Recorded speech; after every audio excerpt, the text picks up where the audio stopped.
আসসালামু আলাইকুম। আমন্ত্রণ মাই টিভি সংবাদে আপনাদের সাথে আছি আমি নওশাদ তাবাসসুম। শুরুতে সংবাদ শিরোনাম।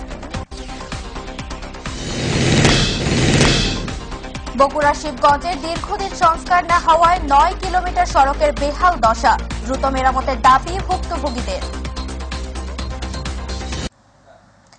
বগুড়া শিবগঞ্জের আটমূল থেকে শিবগঞ্জ বাজার পর্যন্ত প্রায় ৯ কিলোমিটার রাস্তাটি দীর্ঘদিন সংস্কার না হওয়ায় বেহাল দশা হয়ে পড়েছে। এতে ভোগান্তিতে পোহাতে হচ্ছে স্থানীয়দের। খানাখন্দের সৃষ্টি হওয়ার কারণে প্রতিনিয়তই ঘটছে ছোট বড় দুর্ঘটনা। দ্রুত এই রাস্তা সংস্কারের দাবি জানিয়েছেন ভুক্তভোগী ও পরিবহন সংশ্লিষ্টরা। প্রতিনিধি মোহাম্মদ কামরুজ্জামান প্রামাণিকের রিপোর্ট, জানাচ্ছেন এস এম হামিম। বগুড়া শিবগঞ্জের আটমূল থেকে শিবগঞ্জ বাজার পর্যন্ত প্রায় ৯ কিলোমিটার রাস্তাটি সংস্কার না হওয়ায় ব্যবহার অনুপযোগী হয়ে পড়েছে। ঝুঁকি নিয়ে চলাচল করছে যানবাহন, এতে প্রতিনিয়ত ঘটছে ছোট বড় দুর্ঘটনা। বর্ষা মৌসুমে বৃষ্টির পানি খানাখন্দে জমে থাকায় যান চলাচলে বেড়েছে দুর্ভোগ। এতে করে ভোগান্তিতে পড়তে হচ্ছে যাত্রী সাধারণ সহ পরিবহন চালকদের। রাস্তায় খানাখন্দ এবং রাস্তার পুরা চাম চটে উঠে চলে গেছে। প্রতিনিয়তই দুর্ঘটনা লেগেই থাকে। গাড়ি চালাতে পারছি না, আমরা অশান্তি আছি, আমরা গরিব মানুষ চলতে পারছি না।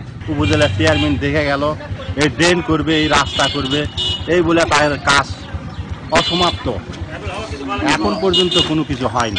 গুরুত্বপূর্ণ এই রাস্তাটি দ্রুত সংস্কারের দাবি জানিয়েছেন স্থানীয়রা। সরকারের কোনো ভ্রুক্ষেপ নাই, এমপিরও নাই, কি করবে? রাস্তা খারাপ, ভাঙে গেছে। এই রাস্তা মেরামত করার জন্য আমরা অনুরোধ জানাচ্ছি। এতটাই খারাপ, প্রত্যেক দিন গাড়ির অ্যাক্সেল ভাঙে, ৫-৭টা করে দুর্ঘটনা ঘটে। এমপিরা ভুলেই রাস্তার দিকে তাকায় না। রাস্তাটি টেন্ডার প্রক্রিয়াধীন রয়েছে, অতি শীঘ্রই সংস্কার কাজ শুরু হবে বলে জানিয়েছে উপজেলা প্রকৌশলী। সদর থেকে মোলামগাড়ি জিসি ভায়া আটমূল রাস্তা ৩৩০০ মিটার। এই রাস্তাটি টেন্ডার প্রক্রিয়াধীন আছে। ওয়ার্ক অর্ডার পেলে ঠিকাদার নিয়োগ হলে এটা দ্রুততম সময়ে কাজ শুরু হবে। দ্রুত সড়কটি মেরামতের উদ্যোগ নেবে কর্তৃপক্ষ, এমনটাই প্রত্যাশা স্থানীয়দের। এস এম হামিম, মাই টিভি।